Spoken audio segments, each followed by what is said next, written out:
নমস্কাৰ।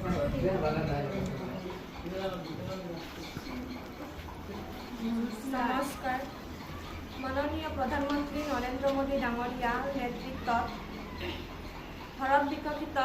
ভাৰতক উন্নত কৰাৰ উদ্দেশ্যে জাহানাৰা বেগম, খাদিজা খাতুন, প্ৰণীতা দেউৰী, শাহিনা বেগম আৰু ৰাছিদুল ইছলাম এই 5জনে আমি এটা প্ৰকল্প হাতত লৈছোঁ।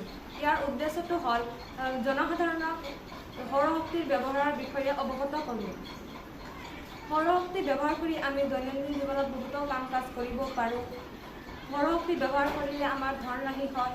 সৌৰশক্তি ব্যৱহাৰ কৰিলে বায়ু প্ৰদূষণ নহয়।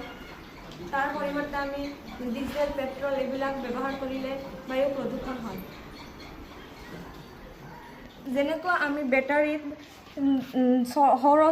সৌৰশক্তি ব্যৱহাৰ কৰি বেটাৰীৰ যোগেদি বহুতো কাম কৰিব পাৰোঁ আৰু সৌৰ চুলা ব্যৱহাৰ কৰি আমি খাদ্য প্ৰস্তুত কৰিব পাৰোঁ। যেনে সৌৰশক্তি প্ৰতিফলিত কৰি অৱতল দাপনৰ দ্বাৰাই কৃষ্ণকায় পৃষ্ঠত বহু শক্তি উচ্চ উষ্ণতা শোষণ হয়। তাৰ ফলত আমাৰ খাদ্য প্ৰস্তুত হয়।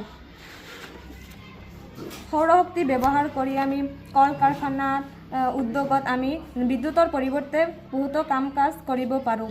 আৰু দৈনন্দিন জীৱনত আৰু গাড়ী মটৰ এইবিলাকত ডিজেলৰ পৰিৱৰ্তে সৌৰশক্তি ব্যৱহাৰ কৰি আমি গাড়ী মটৰ চলাব পাৰোঁ।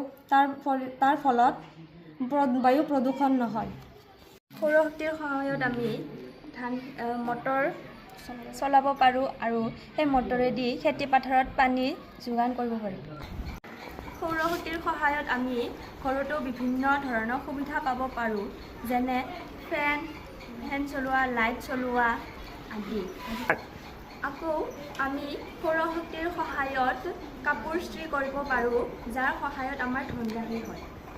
এইদৰে আমি এই চাৰ্টখনৰ জৰিয়তে সৌৰশক্তিৰ ব্যৱহাৰৰ বিষয়ে দেখুৱাবলৈ চেষ্টা কৰিছোঁ। পিছতে আমি আৰু সৌৰশক্তিৰ ব্যৱহাৰৰ বিষয়ে অধিক শুনিবলৈ পাম, যাৰ দ্বাৰাই আমাৰ দেশখন বিকাশ সাধন কৰিব। ধন্যবাদ।